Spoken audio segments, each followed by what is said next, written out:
Welcome to module number 5, Advanced Connection and Communication Strategies to bring us power, freedom, and full self-expression. Why is this important for you to get? Because our life is about our relationships, and our relationships are simply the content of the conversations in our relationships. And if you have unfinished business, incompletes in your life with family and friends or coworkers, then chances are your life is not working, that there's something not said, that's something that is being withheld. And we don't learn in school communication strategies to help bond and connect us with other human beings. We walk through the earth usually judging other people with different set of values, expecting them to live according to ours. So without further ado, I'm going to get into some advanced communication strategies so that you can move powerfully around in the world, get along better with other people, and therefore get along better with yourself. So let's get going. Entire screen. Let's see what we got. All right. What do we got here? Boom. All right, let's do this. And I'm going to get a thumbs up from my tech to make sure everything's working. Here we have the Overview Experience 2.0. Powerfully aligned. All right. So module number 5, again, powerful communication and connection. Number 4, recap. I want to recap the fact that we talked about our dark passenger. And the whole point of it was that we stop suppressing it so we can find healthy ways of expressing our shadow. And why does your shadow come back? Why does your dark passenger show up? It's there to give you feedback. Number 1, you've likely stopped doing your gratitude and brag list every day, journaling the wins, the gratitude.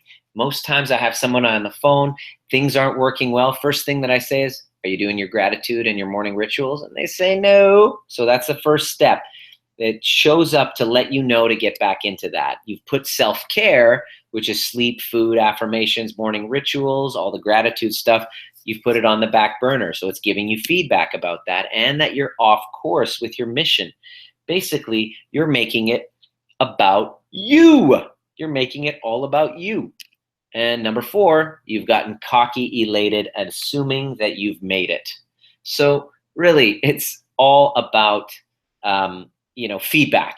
It's not something that you're ever going to want to take away. My dark passenger, part of it is anxiety, and it shows up every time that there's a non-truth, something I'm hiding or withholding. We're going to talk a little bit more about that, but it's super duper important for you to get this. Human beings are at our best when we're climbing to new heights. Yesterday's transformation is today's ego trip. We're meant to climb. I know myself, I'm at my best when I'm climbing. When I reach that top or when I reach a level of success, I have a tendency that I know myself, I take my foot off the gas and things start to fall apart.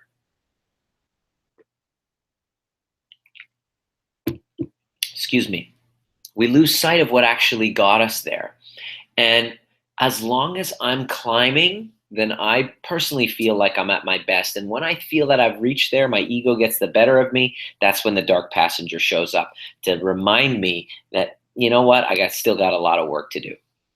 As we discovered last module, once we identify our dark passenger and give it a name, we can feel an immediate sense of freedom by allowing it to come out and play and not judge it, but to use it to actually get into action, getting back onto your rituals and restoring integrity with someone you've fallen out with.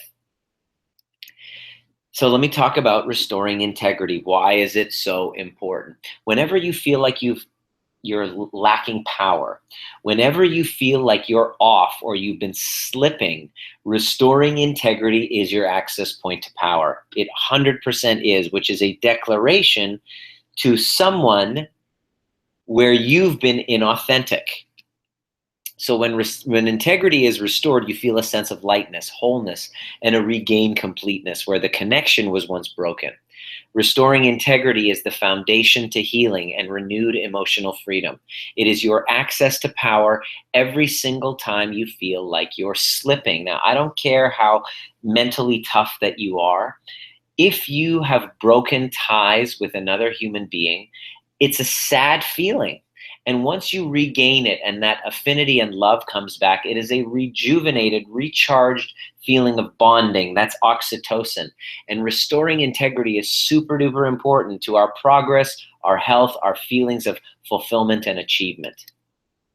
The question that you want to ask when you fall out of power, when you feel anxious, when you feel that things aren't going your way, you want to quickly ask the question, what am I withholding?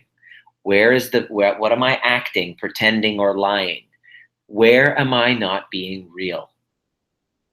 That is the first thing. And if you are open and brave enough to get real with yourself and restore that, boom, it's an instant reconnection to your power. So advanced communication principles basically comes down to values, that every human being sees the world through their own filter, and our unique set of experiences have shaped how we view our circumstances and create our values. That's why you can't blame someone for having their priorities the way they are, is because it's based on whatever they felt was most missing in their lives based on their experiences. So your values come from whatever you have felt empty, was empty or missing in your life. Now, your action this week will result in expanding your love, affinity, and connection towards other human beings in your social structure. That's a promise that you're going to get when you do this work. Now, we're going to be there to guide you, and I want to explain it as best you can, but the result I can promise is that if you take action this week, it'll result in you expanding your love and affinity and connection towards other human beings if you look at that social structure that we had in module number 3. Hopefully, you've been working towards restoring integrity by now to other people in your life, your past, your present, the people who you've been even resentful for. If you've taken the time to restore integrity, then you have had dramatic results. So here's what you're going to do. You're going to make a list of 5 people you intend on deepening your bond with. Go ahead and do that. Make a list of 5 people. All right? Now, take those 5 people and imagine yourself in conversation with them. Here's how it goes. There already is a constant monologue going on in your head that never stops. It's taking the past and projecting it into the future. Embedded in the conversation is fear, regret, shame, unworthiness, guilt, and negative self-talk. If you've had an issue in relationships in your past, let's say you're on a date, you have all of this past, and the voices in your head based on fear or guilt are projecting the future into this conversation. The listening that you're having is coming from that place, which is a high probability of recreating it. Question you want to be asking is, how do you make that stop? But you got to first consider that everyone you're talking to is also having this same thing going on in their heads. When there's 2 people talking, there's actually 4 people present. There's the voice in your head, the voice in their head, and then your actual voice. And none of this lends to good communication because you're so busy stuck in your listening that you can't get into the listening of the other person. And the resolution to this challenge is to start by simply being aware that it's there and observing it and calling yourself out on it. Just by shining the light of conscious awareness on the voice, you have an ability to transform it. So back to values, we all have a set of values we're consciously or unconsciously seeking to fulfill and are committed to. One of the main sources of stress in relationships is placing unrealistic expectations on others, wanting them to live up to our values and not honoring them for their own.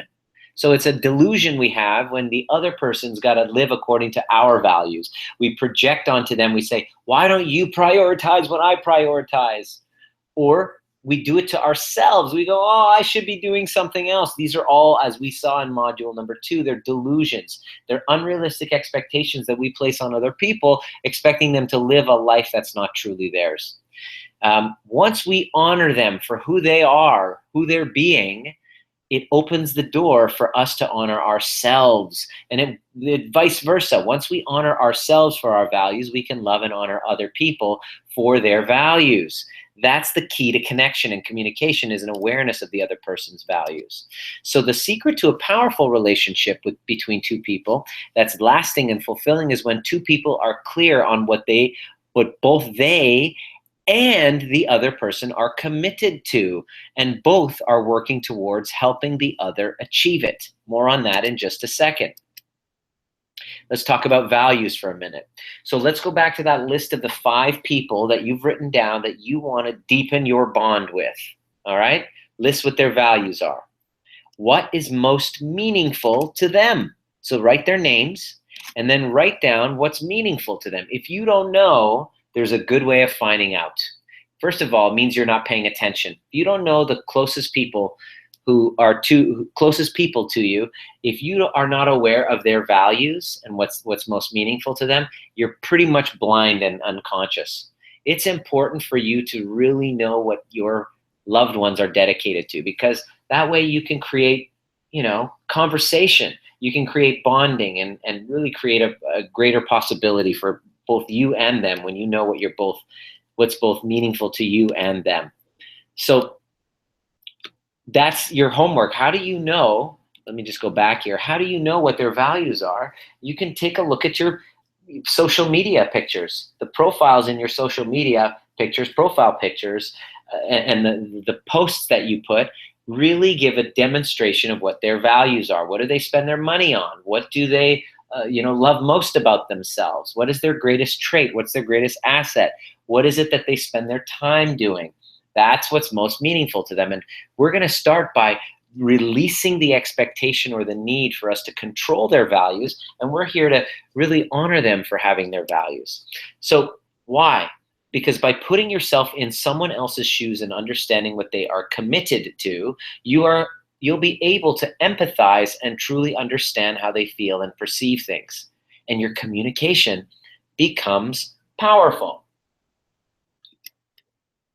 Now, the secret to creating lasting, fulfilling relationships with two people, here, person A is you, dedicated to your values and commitments. Person B is your partner, your friend, your confidant, whoever, your teacher, whatever. They are devoted to their set of commitments, his coworkers as well.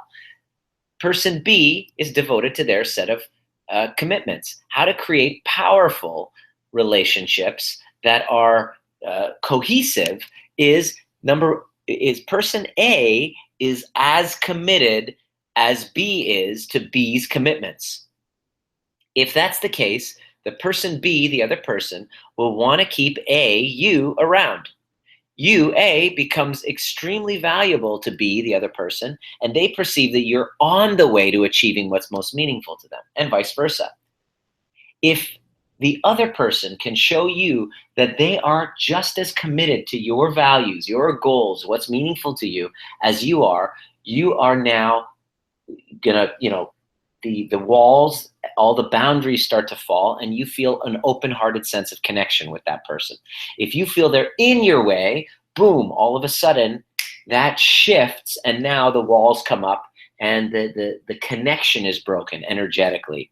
It's all about perception to how close you see that they are to helping you get to where they want to go. So it's really that simple. Yeah, it pretty much is. Loving and caring relationships then become a choice every single moment. It becomes our responsibility to share with the other what's most meaningful to us and to keep close into our hearts what's most meaningful to the other person. That's the definition of a caring relationship. The definition of a caring relationship, a careless relationship, is when you don't really pay attention to what's most meaningful to the other person. You just project what's important to you onto them. So that's a careless relationship. And a caring is when both parties are aware of each other's values and their own, and they're creating win-wins. That's the most fulfilling. The most important thing as well is, once you've done that, you take these loving, caring relationships that you want to create, and the key to it is to create recreation. They call it recreation for a reason, because you're creating experiences when you're doing recreation.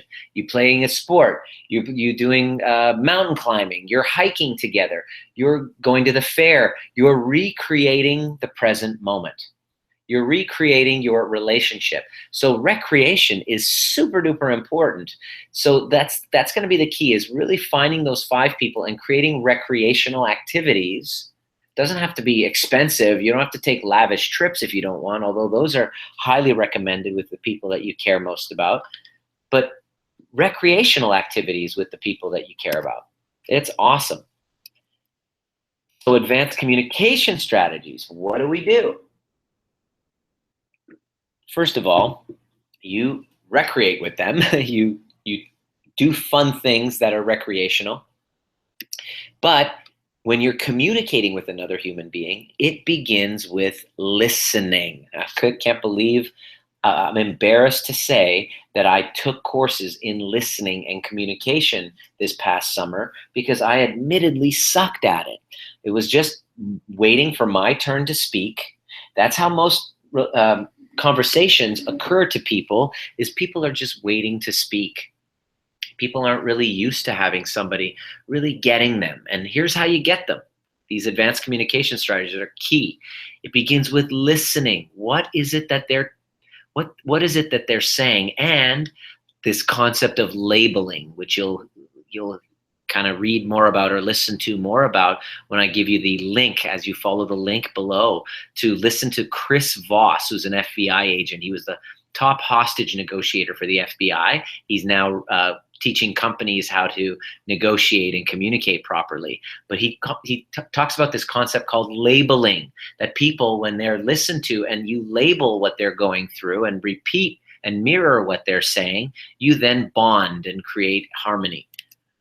In order to be the cause of making a person feel heard when they communicate, to bridge the gap, there's 3 things that you're going to do. First and foremost, you got to listen. Number 2, you want to repeat back to them what they are saying in your own words and label how they are feeling. This works even well when somebody is angry with you. The problem is, when someone's angry with us, we take it so personally that we don't get into their listening. We're too busy defending our egos. And the key, which I learned, which you can see, by the way, if you listen to the link that's provided below, which is a 17-minute communication of me restoring integrity with one of my clients who I was 38 minutes late for our session. I, overbooked myself and I didn't want to get in the way of somebody's breakthrough. And I totally broke the integrity there. I didn't keep my word, and he was pissed. And instead of letting it slide, he was trying to cover it up and dust it off. I kind of forced him to share how he felt, and you can listen in on how I made his anger completely disappear simply by making him feel heard and gotten. How? If you listen, you'll see that I repeated back to him exactly what he's saying in his own words, and then label how he was feeling. It's just, they go, yeah, it just stops them dead in their tracks. And the last part is to acknowledge the commitment behind their words. So in other words, every time they're speaking about something, there's a reason, there's a why, there's a commitment behind what they're saying. And the key is to get what that is and repeat it back to them. It is music to a human being's ears when you do that. And we're going to show you how to find out the commitment in just a moment. So how do you find out a commitment? Here it is. Here's how you listen for the commitment behind the words. This is a scene from the show American Beauty, and you're going to watch a scene, Kevin Spacey and his, gosh, I can't for the life of me remember the actress's name right now, but you all know who I'm talking about, Warren Beatty's wife there. Do you know who that is? No. Amanda doesn't know. So yeah, so Warren Beatty's wife, I apologize. Annette Bening, boom, there it is. It just came to me, Annette Bening. So Kevin Spacey is playing the husband to Annette Bening's character, and you're going to see an interaction, a dialogue with them, and I'm going to give you a quiz as to what is the commitment behind his words. It's so easy to find it when you're listening to watching a movie, but I'm going to get you used to that when you're actually in real time. So let's see how that goes. Let's see how the conversation goes and see if you can find the commitment behind what he's saying.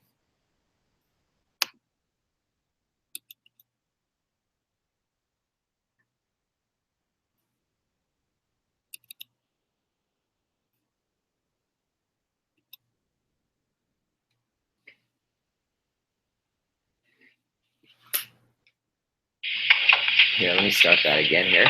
We have. Have you done something different? You look great.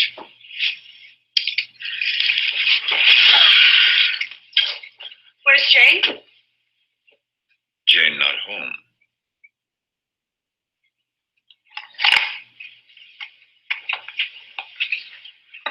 We have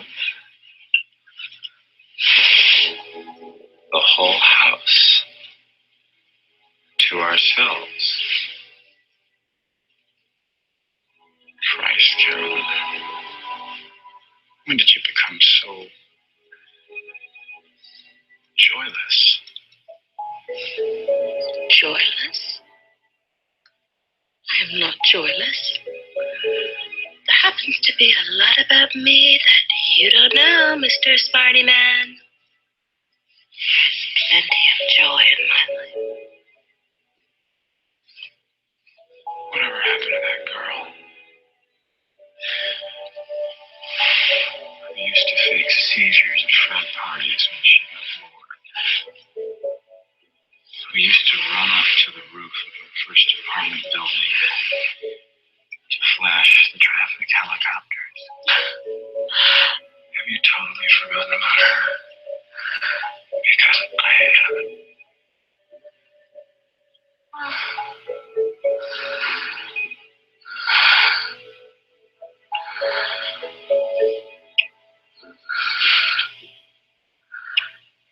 Lester, you're going to spill beer on the couch.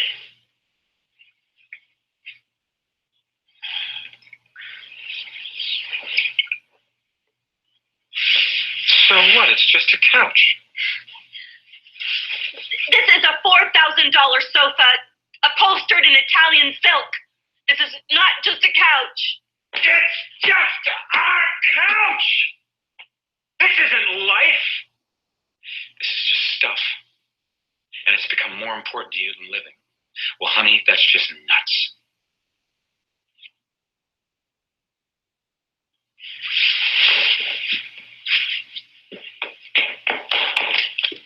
I'm only trying to help you!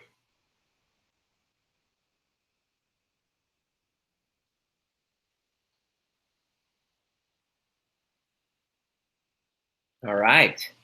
So, what is the commitment behind Kevin Spacey's communication?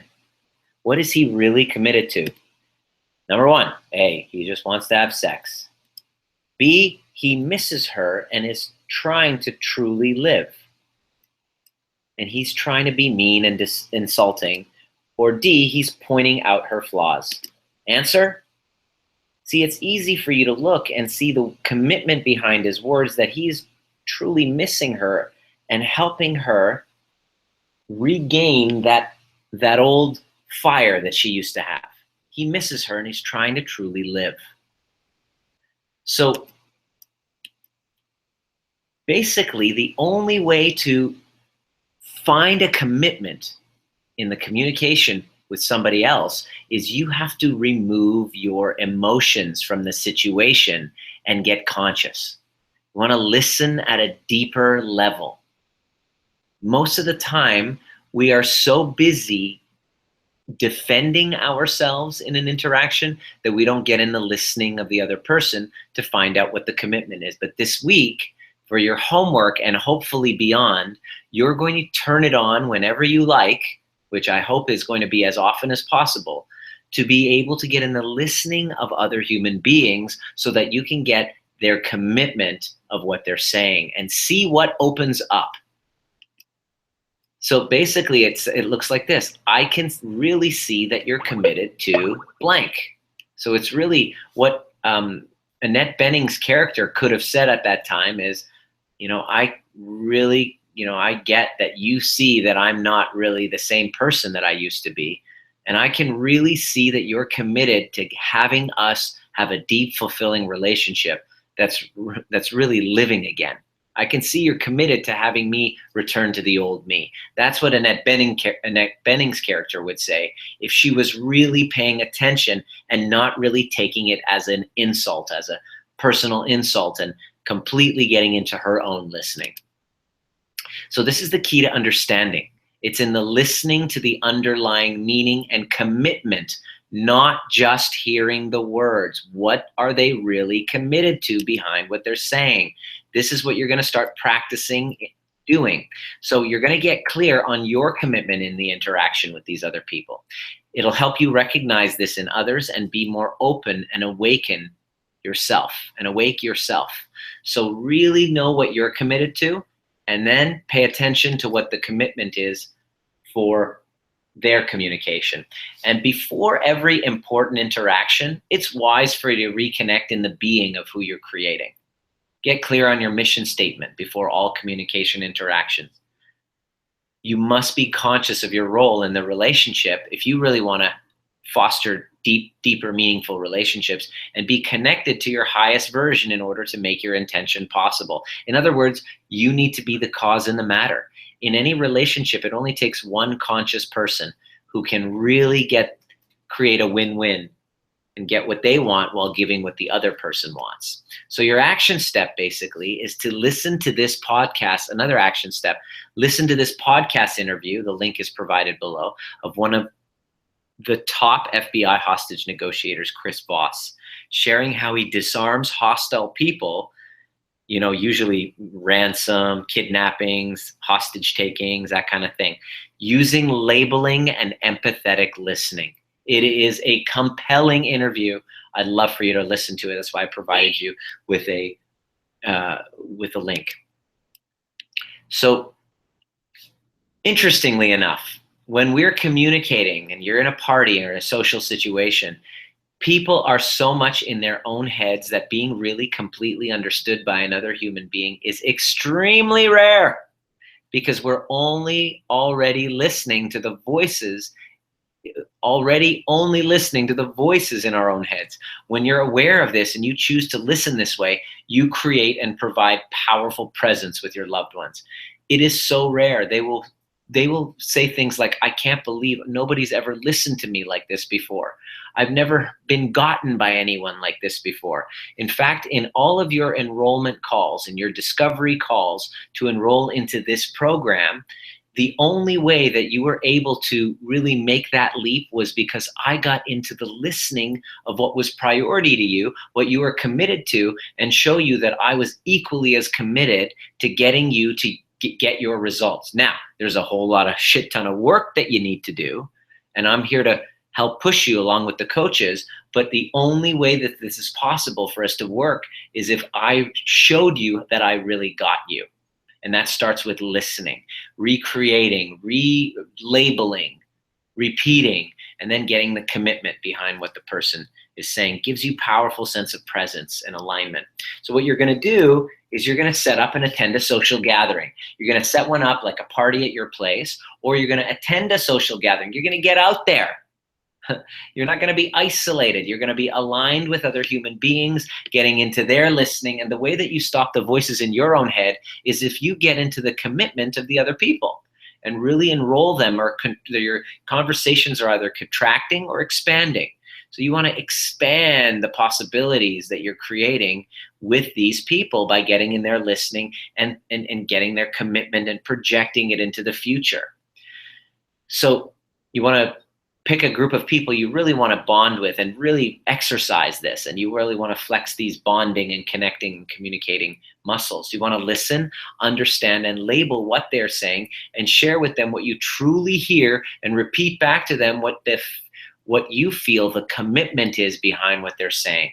And really, I want you to journal this journey and share it in the Facebook groups. It is critical for you to share. This is fascinating stuff. If you just get into conversation, see what they're about, repeat what they're saying, and get what they're committed to, and share and see what opens up, and make it as authentic as possible. You don't want to fake it. For example, I'll show you what it looks like. Your friend says, man, it's cold outside. I got to get home to turn on the heater before my kids get home from their soccer game. They're going to get sick and my wife is going to kill me. All right? So you could respond potentially, be like, it sure is cold and it looks like you have to run. You're definitely not a fan of the cold. It's a repeating and labeling what they're feeling. And then you basically say, it's clear you're committed to making sure your kids are warm and comfortable when they get back and they don't get sick. You might even want to throw in, and that you don't want to be in the doghouse. You know, that's the commitment behind what they're saying, not really the doghouse. It really is about the kids, but you know exactly what I'm talking about. So another example, this is a classic one with my mother. I walk into her home. You look so tired. You've gained weight. You don't look so good. And my response usually is a defensive one. What are you talking about? Why don't you leave me alone? And that is in my defensive listening. But if I were to be powerfully aligned with communication, I'd get out of my listening, get into hers, and repeat what she's saying. You're right, Mom, I do look tired. It must concern you, and I can see how important my health and well-being is to you. This is how I am with my mom now. And it just makes whatever problem that I thought was there disappear, because she just wants to be heard. People want to be acknowledged. You also will notice with your coaching calls that we're saying, what is it that you'd love to be acknowledged for? And they'll tell you, and then you repeat, Jim, I'd like to acknowledge you for so-and-so, and repeat that. So put acknowledgement into it, and it's probably the most fulfilling, rewarding feeling to hear your name and be acknowledged for something that you're really committed to, and somebody really looking at you and getting into your world is the most bonding experience. And I don't want you to miss out on that opportunity. And this week, I want you to find those people and really get into their world. I want you to acknowledge, I want you to label, and really get the commitments behind what they're saying, because that is key in restoring integrity. Now, make sure you listen to the podcast on Mike Dillard, as well as the 17-minute conversation when I made somebody who was completely pissed off, one of my clients, using these communication strategies, which are completely authentic. It forces you to get authentic. You make the problem disappear, and I salvaged a session, client interaction. So, you're going to be using this throughout your life. You might as well master it and get coaching and ask questions. So I really hope you enjoy this and you get the most out of that. And I hope that this has been a fulfilling course for you so far. And I look forward to answering any questions that you have pertaining to communication. This is something that you're going to be working with over and over and over again and refining throughout your life. So you might as well get practicing now and get some level of mastery and ask away, and make sure you journal your entire journey and share with the Facebook group. We'll see you at the next perfect time.